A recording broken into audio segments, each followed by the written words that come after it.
हाँ dear student, तो बढ़ते हैं आगे।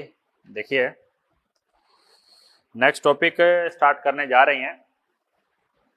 लास्ट में हमने शांता के बारे में बात करी थी। आज हम नया टॉपिक स्टार्ट करने जा रहे हैं, धारा रेखीय प्रवाह। धारा रेखीय प्रवाह, ठीक है। पटलित प्रवाह, विक्षुब्ध प्रवाह, कई सारे प्रवाह के बारे में बात करेंगे। तो सबसे पहले मैं बात करने जा रहा हूं जी, धारा रेखीय प्रवाह क्या होता है। ये देखो, द्रव में बात करें अगर हमें, तो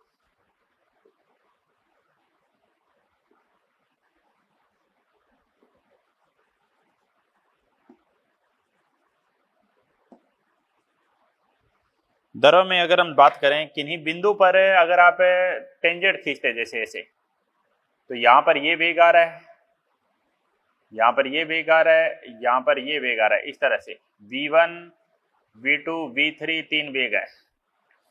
धारा रेखीय प्रवाह में ये हम कह सकते हैं कि जी कि सभी जगह पर वेग है वो समान है जी। धारा रेखीय प्रवाह में किसी एक परत के प्रत्येक बिंदु पर सभी कण समान वेग से एक ही दिशा में चलते हैं, ठीक है। दूसरी बात, जहां पर धारा रेखीय प्रवाह हम करते हैं, किसी जगह पर अगर आप टेंजेंट खींचे, दो धारा रेखीय प्रवाह पर खींची गई टेंजेंट एक दूसरे को नहीं काटती है, मतलब v1 और v2 आपस में एक दूसरे को कट नहीं करती है। थ्योरेटिकल है ये काफी हद तक, फिर भी मैं इसको पढ़ के आपको बताता हूं। देखो क्या है, किसी द्रव में धारा रेखीय प्रवाह में किसी एक बिंदु से होकर गुजरने वाले द्रव के सभी कण समान वेग से एक ही मार्ग पर चलते हैं। दूसरी बात, एक धारा रेखा किसी पथ के रूप में परिभाषित की जाती है जिसमें किसी बिंदु पर खींची गई रेखा उस बिंदु पर द्रव की प्रवाह की दिशा को व्यक्त करती है। जो स्पष्ट रेखा है वो द्रव प्रवाह की दिशा को व्यक्त करती है, ठीक है। दो धारा रेखा प्रवाह कभी नहीं काटती है, मैंने अभी भी बताया ही है। दो धारा रेखा प्रवाह कभी एक दूसरे को नहीं काटती। किसी स्थान पर धारा रेखाओं की सघनता उस स्थान पर द्रव के कणों की तीव्रता को प्रदर्शित करती है। भाई धारा रेखा प्रवाह की सघनता क्या है, द्रव के कण ज्यादा हैं। सघनता, किसी स्थान पर सघनता क्या दर्शाती है जी, किसी बिंदु पर किसी स्थान पर धारा रेखा प्रवाह की सघनता उस स्थान पर द्रव कणों की तीव्रता को प्रदर्शित करती है, जिसको हमने v1 v2 से v3 से प्रदर्शित किया गया है, ठीक है जी। यही है धारा रेखा प्रवाह, थ्योरेटिकल था। अगला प्रवाह आता है जी पटलित प्रवाह। पटलित यानी परत के रूप में होता है जी पटलित प्रवाह। पटलित प्रवाह प्रवाह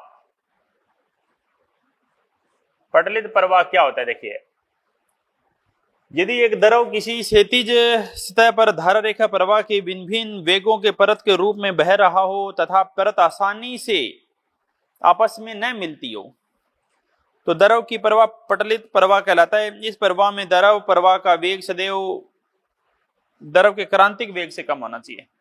भाई आप देखो ना, भाई आप दो द्रव मिक्स कर दिए जी, पानी में तेल मिला दिया, तो जो ऊपर वाली परत है वो तो तेल की परत है और नीचे वाली परत है वो पानी की परत है। ऐसे मान लेते हैं, पानी की ये तेल की परत मान सकते हैं।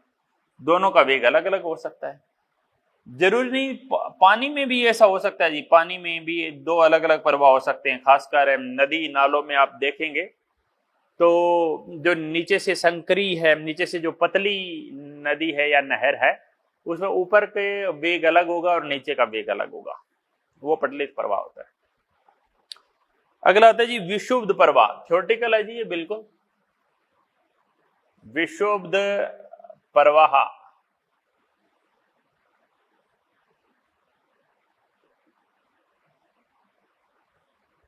विक्षुब्ध प्रवाह क्या होता है, जब द्रव प्रवाह का वेग उसके क्रांतिक वेग से अधिक होता है। यहां पर क्या होना चाहिए, पटलित में प्रवाह का वेग क्रांतिक वेग से कम होने चाहिए।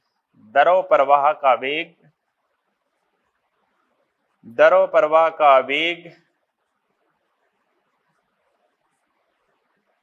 क्रांतिक वेग से कम होना चाहिए।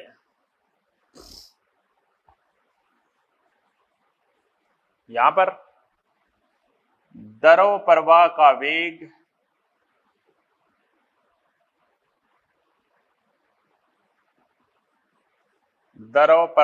वेग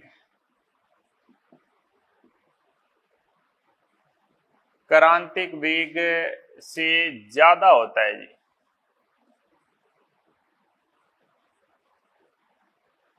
द्रव प्रवाह का वेग क्रांतिक वेग से ज्यादा होता है तो ये विशुद्ध प्रवाह बनता है। ये इस तरह से ये तरल आते हैं, वो जो बोले तो पुल वगैरह पे ये इस तरह से लिक्विड आ रहा था, ठीक है। अब ये यहां पर आके ये क्या बनने लग गया, ऐसे ऐसे बनने लग गया।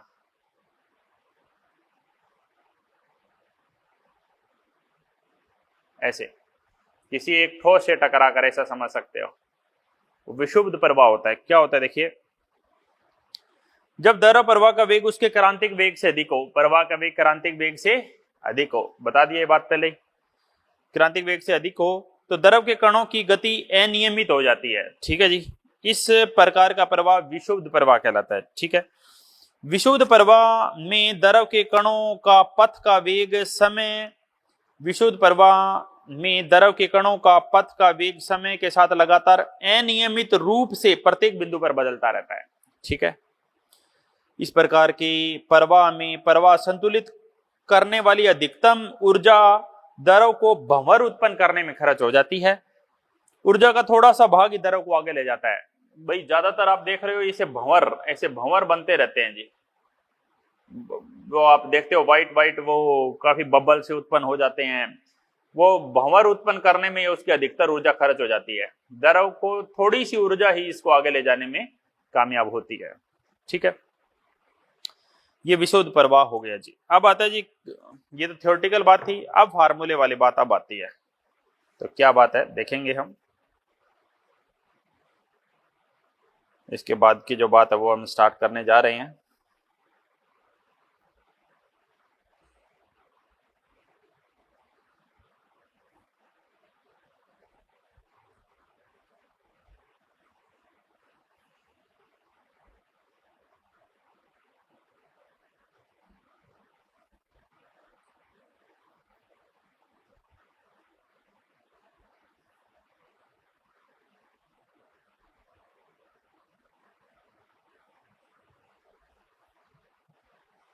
तो समझते हैं जी, क्रांतिक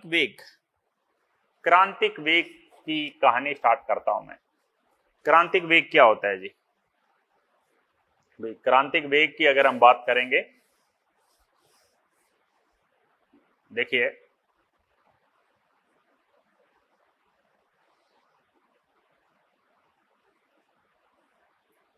क्रांतिक वेग ये अधिकतम वेग है। ये एक वो वेग है जिसे नीचे रखेंगे तो पटलित प्रवाह होगा या धारारेखीय प्रवाह होगा। क्रांतिक वेग से वेग ज्यादा हो गया तो विशुद्ध प्रवाह होगा। देखो, वह अधिकतम वेग है जहां पर तरल की गति स्थायी रहती है, क्रांतिक वेग कहलाता है। जहां पर तरल की गति स्थायी रहती है जी, ठीक है। क्रांतिक वेग जहां तक तरल की गति स्थायी रहती है, क्रांतिक वेग Vc से दर्शाते हैं। अगर मैं बात करूं कि द्रव का वेग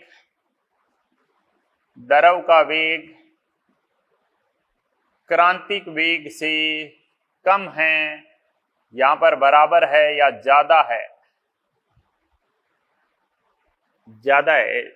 कम है, द्रव का वेग क्रांतिक वेग से कम है तो क्या होगा बताओ? तो बोले तो धारारेखीय प्रवाह या फिर पटलित प्रवाह। धारारेखीय या पटलित प्रवाह होगा। और द्रव का वेग क्रांतिक वेग से ज्यादा हो तो कौन सा प्रवाह होगा? तो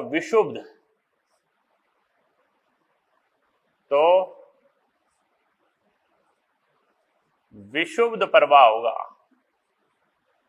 कोई दिक्कत, कोई बात समझ ना आए पूछ सकते हैं यहां तक। Any problem?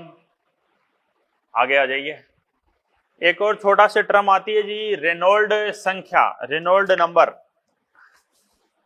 क्या होता है देखो,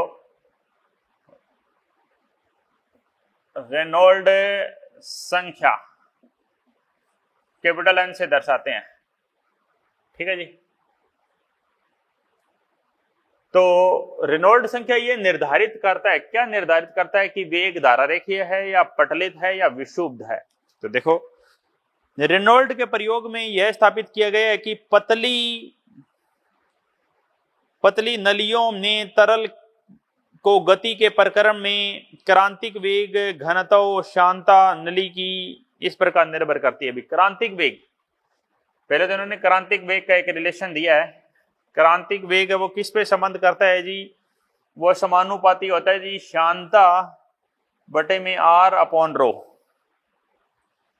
एक नली है, उस नली की त्रिज्या आर है, ठीक है, उसमें एक तरल जा रहा है जिसका घनत्व रो है और जिसकी शांता ईटा है।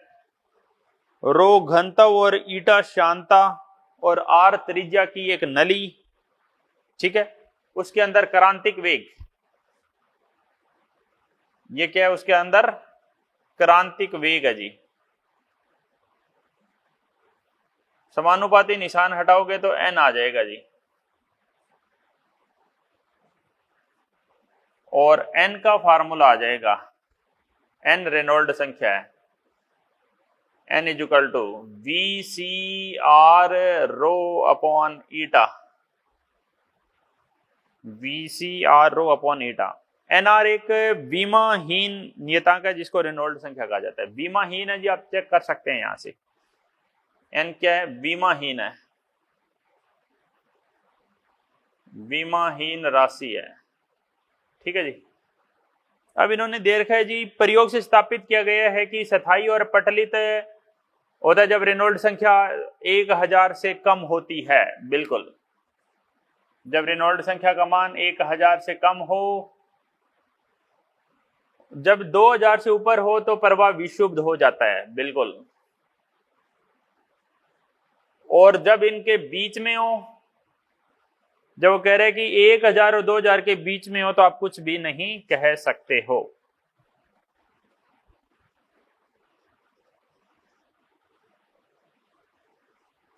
एक 1000 से कम हो तो प्रवाह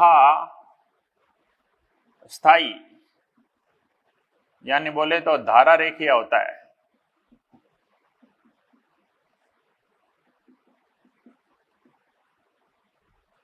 दो 2000 से ज्यादा हो तो प्रवाह विक्षुब्ध होता है। यहां पर प्रवाह कभी स्थायी यानी कभी धारा रेखीय और कभी विक्षुब्ध, कभी धारा रेखीय तथा कभी विक्षुब्ध, कभी विक्षुब्ध होता है। यानी आप प्रवाह के बारे में ज्यादा डिटेल से यहां पर कुछ कह नहीं पाएंगे। नोट करिए, स्क्रीनशॉट लीजिए, काफी बढ़िया बात थी ये, लेकिन थ्योरेटिकल थी तो इसमें कोई ज्यादा आपको दिक्कत आएगी नहीं।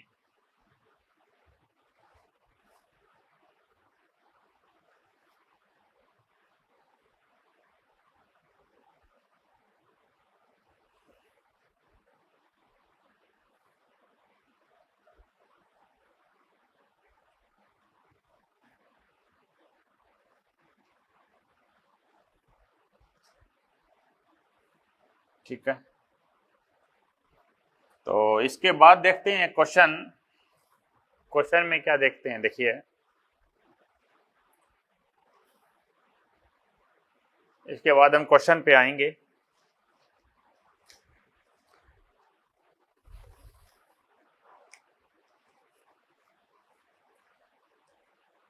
इन्होंने एक एग्जांपल दे रखा है कि इतने व्यास की एक टोंटी प्रवाहित होती है, जल इतने मिनट से शांता गुणा कितने, कुछ समय पश्चात प्रवाह की दर बढ़ाकर इतनी कर देते हैं। दोनों प्रवाहों के लिए अभिलक्षण बताइए। भाई रेनॉल्ड संख्या निकालो दोनों से, और क्या है। रेनॉल्ड संख्या का फार्मूला लगाओ। एन का फार्मूला क्या लगाएंगे बताओ, V C R rho upon eta. बस दोनों में चेक कर लीजिए जी। पहले आप वैल्यू पुट करके चेक करेंगे तो पहले आ रहा है 815, जिसे सॉल्यूशन दिख ही रहा है। थोड़ी सी कैलकुलेशन तो है, ठीक है, क्योंकि टोटी में प्रति सेकंड बाहर निकलने वाला जल क्या है, बाहर निकलने वाला जल को आप, इन्होंने v वेग दिया है, प्रवाह की जल v, प्रति सेकंड बाहर निकलने वाला जल 20 से प्रति सेकंड बाहर निकलने वाला जल, प्रति सेकंड बाहर निकलने वाला जल की अगर हम बात करेंगे तो v वेग प्रति सेकंड बाहर आने वाला जल, यानी हम dv बाई dt बोल सकते हैं उसको। v आयतन है यहां पर, तो आप इसको ऐसे बोल सकते हैं, आयतन को क्या बोल सकते हैं, क्षेत्रफल गुणा लंबाई। क्षेत्रफल को बाहर ले लें, पीछे बच गया dl बाई dt, जिसको आप वेग बोल सकते हैं जी, ठीक है। क्षेत्रफल को आप लिख सकते हैं पाई आर स्क्वायर इंटू में वेग, त्रिज्या नहीं दिया, व्यास दिया हुआ है, d बाई 2 लिखेंगे, d स्क्वायर बाई 4 इंटू वेग, ठीक है जी, d स्क्वायर बाई 4 इंटू वेग। तो आप वैल्यू पुट कर दीजिए, ठीक है, वैल्यू पुट करके और अब रेनॉल्ड संख्या को आप सोल्व कर दीजिए, ठीक है जी। प्रति सेकंड बाहर आने वाला तरल है,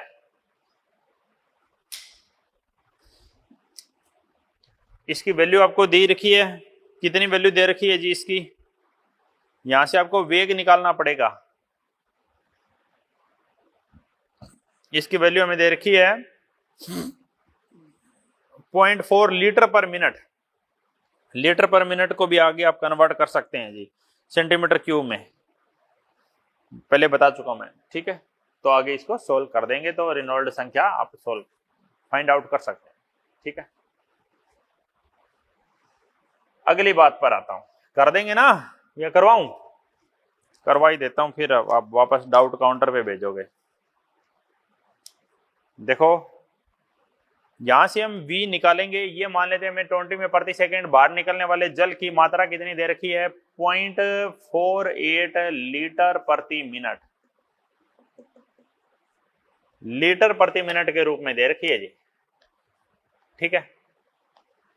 तो लीटर प्रति मिनट, d आपको व्यास दे रखा है 0.48 लीटर। लीटर को आप कैसे बदल सकते हैं बताओ, पहले तो प्रति मिनट को प्रति सेकंड में बदलिए, 0.48 लीटर, मिनट को, मिनट में कितनी सेकंड, 60 सेकंड, तो कितना आ जाएगा जी, ये दशमलव हटाओगे ये आ जाएगा जी 8, 6 48, 8, और सेंटीमीटर क्यूब लेने पड़ेंगे। पहले इसको ऐसे करो, लीटर प्रति सेकंड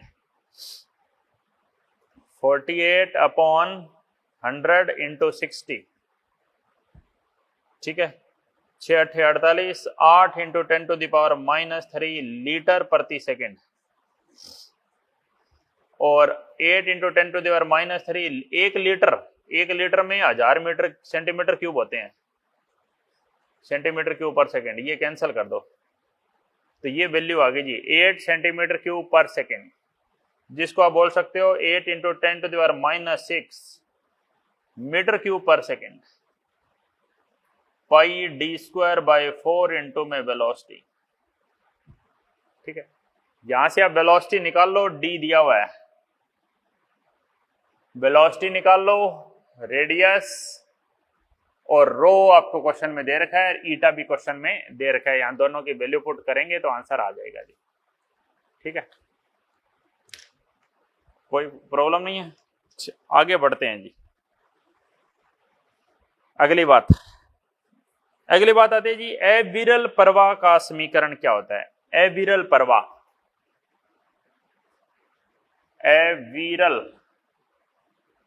अविरल प्रवाह का समीकरण देखना जी।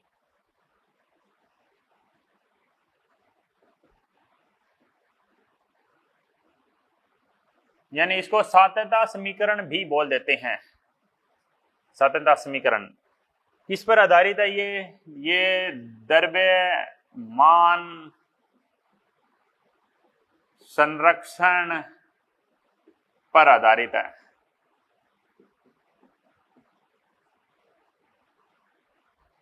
द्रव्यमान संरक्षण पर आधारित है। ठीक है जी, ओके, बढ़े आगे। यानी ये क्या कहता है? ये कहते हैं जी एक पाइप है जिसमें अलग अलग अनुप्रस्थ काट का क्षेत्रफल है। एक पाइप में अलग अलग अनुप्रस्थ काट का क्षेत्रफल है। इसमें यहाँ का क्षेत्रफल अलग है और यहाँ का क्षेत्रफल अलग है, क्योंकि यहाँ की त्रिज्या अलग है R1 और यहाँ की त्रिज्या अलग है R2। ठीक है, तो द्रव इसमें प्रवेश कर रहा है जी। ठीक है,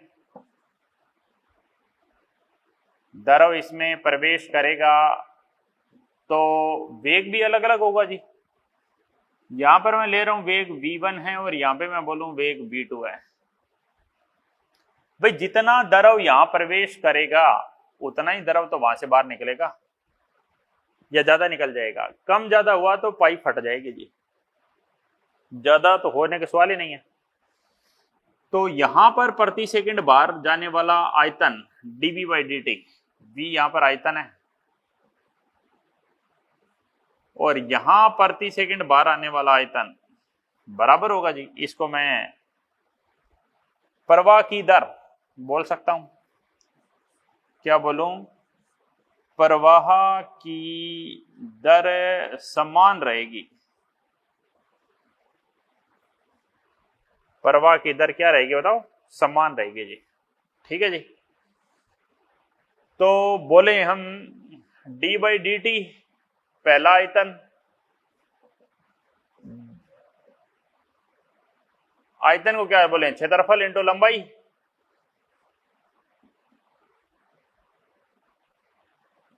क्षेत्रफल इंटू लंबाई A1 dL1/dt dL2/dt A1 V1 A2 V2 AV क्या आएगा? नियत A1 V1। A1 को जगह मैं क्या लिख सकता हूं? पाई R1 का स्क्वायर पाई R2 का स्क्वायर, पाई से पाई cancel, R1 square V1 R2 square V2। यहां से आप किसी की वैल्यू निकाल सकते हो। ठीक है, ए बी नियत, इसका मतलब क्या समझे?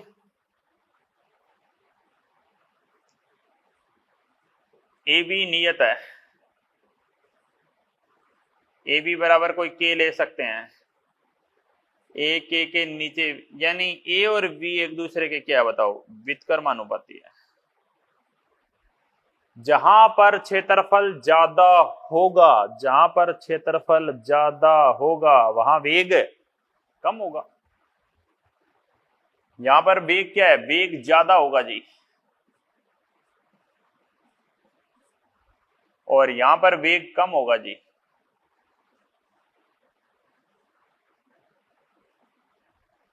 यानी सिंपल बात बोलूं तो V1 is greater then V2 because A1 is less than A2। A1 is less than A2, A1 कम तो वहां पर V1 ज्यादा। कोई बात समझ ना आए पूछें, स्क्रीनशॉट लीजिए, स्क्रीनशॉट लीजिए। लिया? आगे बढ़ें।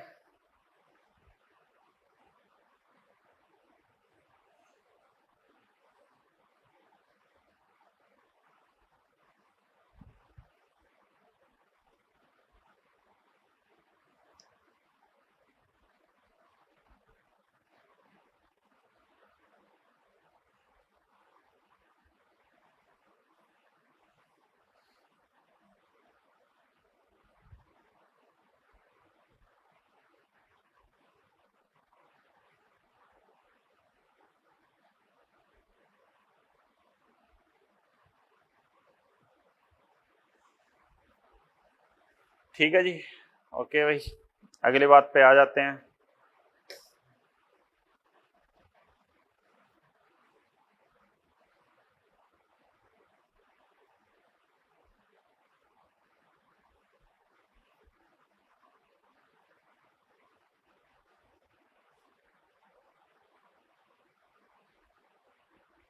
नेक्स्ट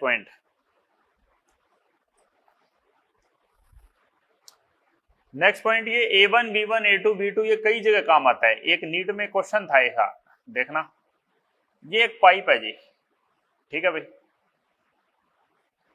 यहां पर एक आर रेडियस का होल है, पाइप में दूसरी तरफ एक होल नहीं है, बहुत सारे होल है ऐसे।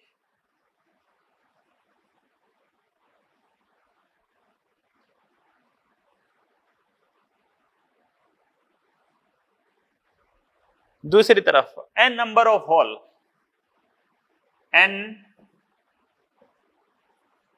Number of hole, n hole की संख्या है, होल मतलब छेद, n छेद हैं, n छेद, प्रत्येक की त्रिज्या स्मॉल r, ठीक है जी, n छेद है और प्रत्येक की त्रिज्या कितनी है बताओ, प्रत्येक की त्रिज्या स्मॉल r है जी, ओके। फार्मूला क्या लगाएंगे, वही सात्यता समीकरण A1 V1 बराबर A2 V2, A1 V1 बराबर A2 V2, A1 पाई R स्क्वायर, A2 पाई R, यहां पर वेग मान लेते हैं आपको V1 V दिया हुआ है, तो क्वेश्चन ये जी कि प्रत्येक होल से जब लिक्विड बाहर आएगा, प्रत्येक होल से बाहर आने वाले लिक्विड का वेग क्या होगा, v डैश, सबका ही v डैश होगा, we have to find out that v dash, okay. सुनिए, A1 V1 A2 पाई R2 का स्क्वायर, इधर R है, इधर कैपिटल R दिया हुआ है और इधर स्मॉल r दिया हुआ है, तो इधर मैं कैपिटल R लूं तो इसको मैं ऐसे ले लूं पाई R square, pi small r का स्क्वायर, कितने होल, n होल, n से मल्टीप्लाई करो, इधर वेग क्या आ गया v डैश, बस सोल्व कर देंगे, n पाई से पाई कैंसिल, v1 की जगह v लिख दें r square v is equal to small n into में r स्क्वायर v डैश की वैल्यू आ गई, क्या आगे बताओ v डैश की value, r square upon small r square, यहां पर v और डिवाइड बाय n, यानी प्रत्येक होल से आने वाले लिक्विड का वेग होगा जी nv इंटू में capital R by small r का whole square, nv capital R by small r का होल स्क्वायर। कोई कंफ्यूजन, कोई बात पूछनी हो पूछ सकते हैं, स्क्रीनशॉट ले लीजिए, ठीक है। और ये कहां पर काम आता है जी, और भी एक जगह काम आता है जी, हम इसको ऐसे समझ सकते हैं, देखो ये एक नल है जहां से वाटर ड्रॉप हो रहा है जी, क्या ये एरिया सेम रहता है क्या बताओ, जैसे जैसे ये नीचे जाएगा तो ये पतला होगा या मोटा होगा, कुछ बच्चे कहते हैं मोटा होगा, नहीं, ये पतला होता जाएगा जी, आप काफी गहराई पे डेप्थ काफी ज्यादा देखोगे तो ये पतला होता जाएगा जी, एरिया कम होता जाएगा। मैं कह रहा हूं यहां पर एरिया मैं ले रहा हूं A2, यहां मैं एरिया ले रहा हूं A1, ये नल है, नल में ये टोंटी लगी हुई है, ठीक है, तो यहां पर मैं वेग अगर लूं v1 और यहां अगर मैं वेग लूं v2 और मैं ये दोनों के बीच में ऊंचाई लूं h, तो आप कैसे करेंगे बताओ, A1 V1 A2 V2, A1 V1 बराबर A2 V2, A1 वहां की त्रिज्या ले सकता हूं मैं पाई R स्क्वायर, A2 यहाँ की त्रिज्या मैं ले सकता हूं, ये R1 बोलूं, इसको मैं R2 स्क्वायर बोल दूं, पाई से पाई कैंसिल हो जाएगा। तो अब V2 वेग निकाल सकते हो, ठीक है जी। V2 is equal to R1 square V1 upon R1 square V1 upon R2 square, ये तो है ही अभी। और क्या निकाल सकते थे? रीजन क्या हुआ, ये कम क्यों हुआ, आपको पूछ ले ये कम क्यों हुआ? ग्रेविटी की वजह से। आप देखो कोई ऑब्जेक्ट को हम छोड़ते हैं तो यहां पर ये ऑब्जेक्ट तो फ्री है ना, ये ड्रॉप तो फ्री है, यहां पर कितना लग रहा है? एक्सरलेशन, त्वरण लग रहा है, यहां पर कितना त्वरण लग रहा है? Plus g. तो V2 is greater than V1 due to gravity, गुरुत्वाकर्षण के कारण।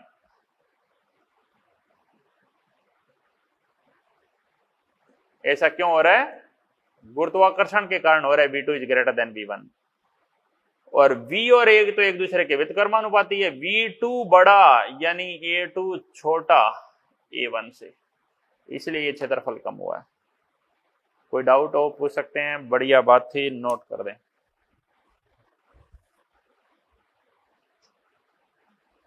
ठीक है भाई, ओके।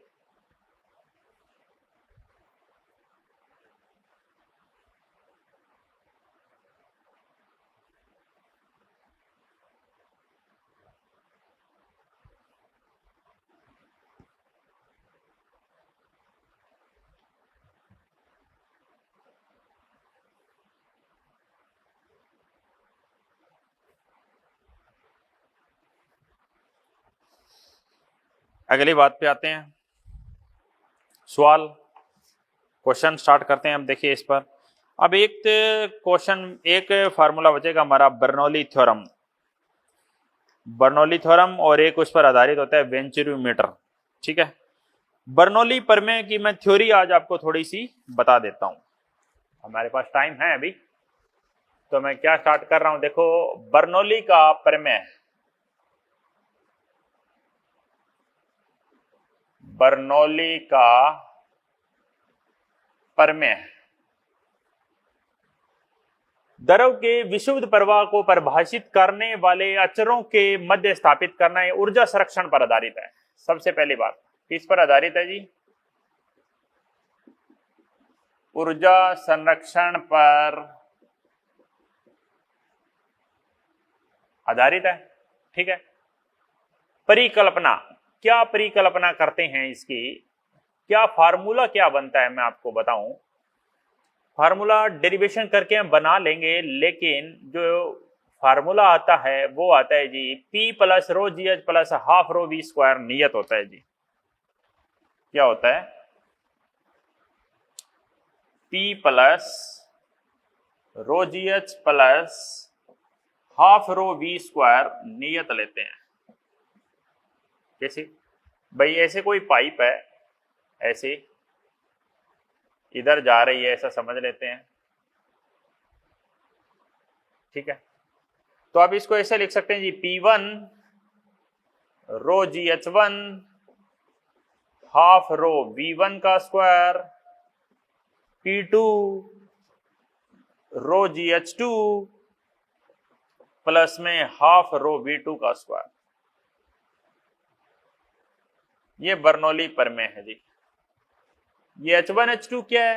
ये H1H2 हाइट है, मान लेते हैं मैं यहां से लेना चाहूं, इस बिंदु से मैं लेना चाहूं तो ये H1 है, इस बिंदु से मैं लेना चाहूं तो ये H2 है।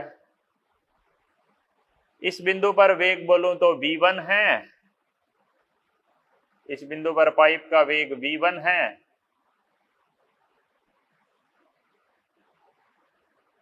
और इस बिंदु पर मैं बोलूं पाइप का वेग V2 है, ठीक है।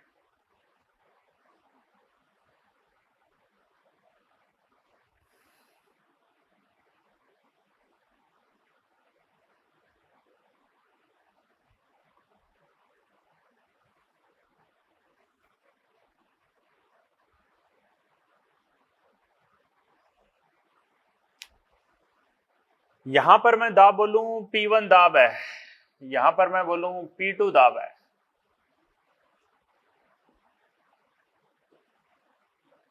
ठीक है। P1 P2 दो दाब है, H1 H2 की ऊंचाई है, यहां पर वेग V1 है, यहां पर वेग V2 है। कोई कंफ्यूजन, कोई बात समझ ना आई हो? अब बात आती है जी कि इसको आप प्रूफ कैसे करोगे, इसको आप सिद्ध कैसे करोगे? तो सिद्ध करने के लिए हम देखो क्या लेते हैं। सिद्ध करने के लिए वैसे तो कोई हमारे ज्यादा काम तो नहीं आएगा इसका सिद्ध करना, लेकिन फिर भी अगर पूछ लें, आपसे कोई पूछ लेता है कि इसको सिद्ध करके ही बताओ, तो हम करके बता भी सकते हैं। कैसे? देखो भाई, कुछ आरंभिक समय के कुछ देर बाद मान लेते हैं यहां से तरल घुसना स्टार्ट करता है। ऐसे पाइप मैंने बनाई है, ठीक है, ये पाइप है। यहां पर एक छोटी सी मात्रा बोले dx1 प्रवेश करती है, यहां एक छोटी सी मात्रा बोले dx2, ठीक है जी। इसका द्रव्यमान मैं dm ले लेता हूं, यहां पर मैं दाब P1 ले लेता हूं और यहां विपरीत दिशा में लगेगा दाब P2 ले लेता हूं। ऊंचाई वही इसकी H1 ले लेता हूं और इसकी ऊंचाई मैं H2 ले लेता हूं, ठीक है जी। तो क्या होगा, ये S बोल देता हूं, क्षेत्रफल, ये क्षेत्रफल A1 ले लेता हूं और ये क्षेत्रफल मैं A2 ले लेता हूं। प्रवेश करने वाला द्रव, प्रवेश करने वाला द्रव, प्रवेश करने वाला द्रव का द्रव्यमान कितना होगा जी? dm1 होगा। द्रव्यमान को आप क्या लिख सकते हैं? घनत्व गुणा में आयतन, रो इंटू में dv। रो घनत्व है, इसको क्या लिख सकते हैं? A1 इंटू में dx1, ठीक है। रो dv1 बोल सकते हैं आप इसको, रो dv1। v1 यहां पे आयतन है, ध्यान रखना, वेग नहीं है, ठीक है। इस बिंदु पर dx विस्थापन करने के लिए कार्य है, भैया थोड़ा सा विस्थापन हुआ है द्रव, द्रव को dx विस्थापन करने में कार्य है, विस्थापन करने में कार्य है। कितना कार्य करना पड़ेगा? मान लिया W1 कार्य करना पड़ेगा। W1 कार्य होगा F1 इंटू dx1, ठीक है जी। F1 की जगह मैं क्या ले लूं? P1 A1 इंटू में dx1, ठीक है। और P1 A1 dx1, तो मैं इसको dv1 बोल दूं वापस। P1 इस जो अंदर रकम है इसको मैं क्या बोल दूं? dv1, छोटा आयतन बोल दिया, dv1 बोल दिया जी, ठीक है। समान समय में दूसरा बिंदु T से ले जाने वाले द्रव की मात्रा dm2, दूसरी जगह बोल दें हम, उसी समय में dm2 है। इसी तरह आप dm2 को ले लो, भाई निकलने वाला द्रव बोल सकते हो, निकलने वाला द्रव पहले हमने लिया था dm1, ठीक है। अब हम ले रहे हैं dm2, निकलने वाला द्रव। तो dm2 क्या होगा? सेम वही तरीका लगाओ, रो dv2, यानी बोले तो रो A1 इंटू में dx2, A2 इंटू dx2, रो A2 इंटू dx2, ठीक है। अब बात आती है कि कार्य, वहां पर कार्य, उसको dx2 दूरी तक, इसको dx2 तक चलाने में कार्य है।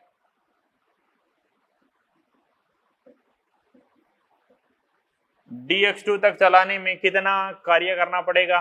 तो कार्य आ जाएगा जी p, वही तरीका, कार्य क्या? F1 dx1, F2 dx2, F2 की जगह बोले P2 A2, P2 A2 dx2, और फाइनली इसको बोलें तो W2 is equal to P2 into में dV2, P2 इंटू में dV2। समझ गए? यहां का कार्य पता चल गया, यहां का कार्य पता चल गया। अब क्या करें बताओ? अब कार्य ऊर्जा प्रमेय लगा दो। कार्य ऊर्जा प्रमेय लगाते हैं जी। कार्य ऊर्जा प्रमेय कैसे लगाओगे भाई? यहां पर ऊंचाई थी h1, ठीक है, दोनों कुल किया गया कार्य है। कुल कार्य क्या होगा? कुल स्थितिज ऊर्जा और कुल गतिज ऊर्जा, ठीक है, कुल स्थितिज ऊर्जा और कुल गतिज ऊर्जा। अविरल प्रवाह की समीकरण आप पहले बोल सकते थे कि जी हम d1 d2 को अविरल प्रवाह की समीकरण से हम एक बात और लिख सकते थे, यहां पर अविरल प्रवाह की समीकरण क्या है? क्या समीकरण थी? द्रव्यमान संरक्षण। प्रति सेकंड जितना द्रव्यमान यहां पर जा रहा है, प्रति सेकंड उतना ही द्रव्यमान यहां पर भी जा रहा है। यानी बोले तो dm1 बराबर है dm2 के। द्रव्यमान की जगह क्या लिख सकते हैं? घनत्व गुणा में आयतन, dv1। भाई पानी अंदर सेंड करोगे तो बाहर पानी बाहर जाएगा, शहद थोड़ी बाहर जाएगा। यानी बोले तो dv1 और dv2 दोनों बराबर हैं और उनको आप dv ले लें। कार्य ऊर्जा प्रमेय क्या है? कुल कार्य, कुल कार्य किया गया, कुल कार्य किया गया, कुल कार्य सभी बलों के द्वारा किया गया कार्य। गुरुत्वाकर्षण बल के द्वारा भी किया गया कार्य लेंगे। कार्य किया गया कार्य किस में परिवर्तन के बराबर होगा? गतिज ऊर्जा में परिवर्तन के बराबर होगा।